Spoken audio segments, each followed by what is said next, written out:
Keterampilan yang pertama adalah keterampilan mendengarkan atau listening skill.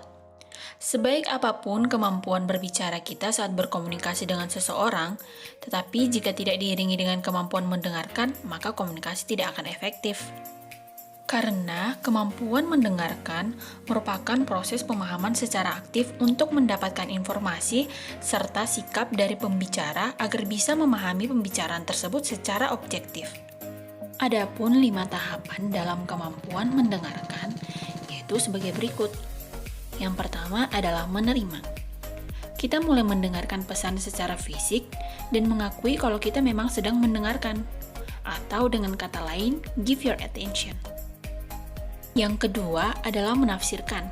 Pada tahapan ini, kita memberikan arti atau menafsirkan pesan yang sedang kita terima. Kemudian yang ketiga adalah mengingat.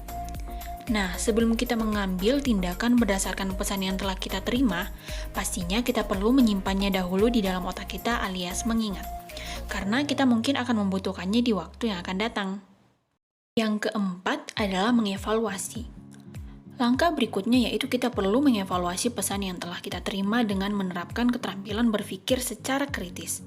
Sebaiknya pisahkan fakta dan opini, lalu evaluasi lagi kualitas buktinya ya. Nah, yang terakhir, yang kelima adalah merespon. Setelah melakukan evaluasi terhadap pesan pembicara, baru deh sekarang kita bereaksi. Kita boleh kasih feedback secara lisan, ataupun memberi respon secara non-verbal. Tips yang kedua adalah berpikir positif. Apa sih berpikir positif itu?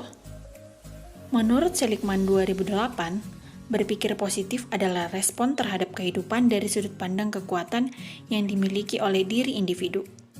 Jadi, dapat dikatakan berpikir positif adalah bagaimana cara seseorang berpikir dengan memikirkan hal yang baik, dengan memiliki pandangan yang positif pada dirinya. Berikutnya yang dapat kita lakukan adalah empati. Empati merupakan kemampuan untuk memahami perasaan dan masalah orang lain, menurut Goleman. Dengan empati, kita dapat lebih efektif untuk berkomunikasi, karena kita memikirkan perasaan dan berusaha memposisikan diri kita pada posisi orang tersebut. Sehingga apapun yang kita ucapkan tidak akan menyakiti perasaan mereka. Hal ini dapat meminimalisir dalam memunculkan masalah berkomunikasi. Salah satu contoh empati dapat diterapkan adalah ketika kita melihat teman kita mendapatkan musibah. Kita berusaha berempati dengan memahami perasaan mereka dan memberikan dukungan, sehingga apapun yang kita lakukan ataupun yang kita ucapkan tidak akan membuat keadaan semakin memburuk.